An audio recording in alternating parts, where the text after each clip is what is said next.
जेके Yadav films present. ना मोहब्बत संभाली गई ना नफरतें पाली गई, अफसोस है उस जिंदगी का जो तेरे पीछे खाली गई। सिंगिंग बाय प्रिंस बिरिया। जाए से पहिले के सोना तू मानी लेका हनवा गे सोना चांद बनके करी है अंजोर तू पिया के अंगनवा गे सोना चांद बनके करी है अंजोर तू पिया के अंगनवा गे।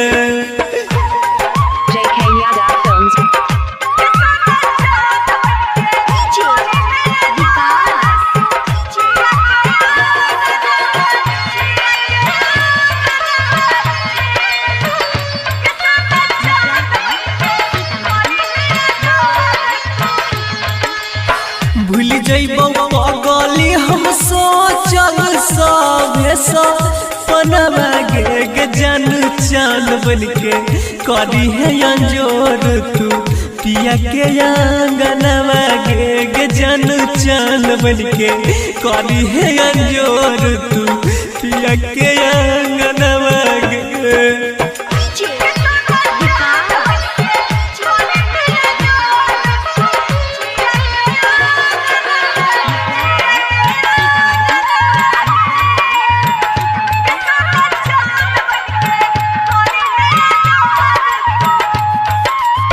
पेनी है जब दुल्हन के जोरा गा हनवा गे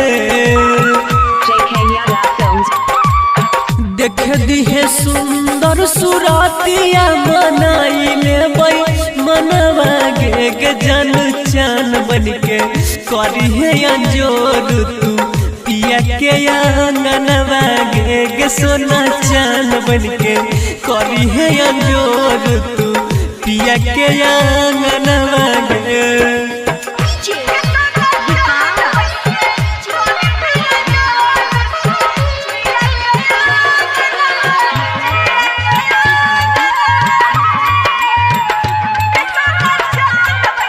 सिंगिंग बाय प्रिंस बिरिया। कैल ही जे साथ हमरा करी है नहीं दोसरा के संगवा गे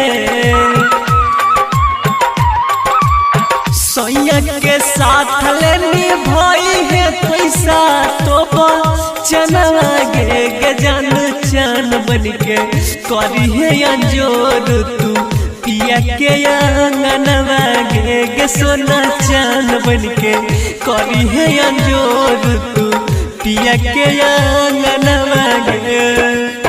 तोड़ल ही प्रिंसा के तो दिलावा देखाई के सपनवा गे जान चान बनके करी है अंजोर तू पिया के अंगनवा गे।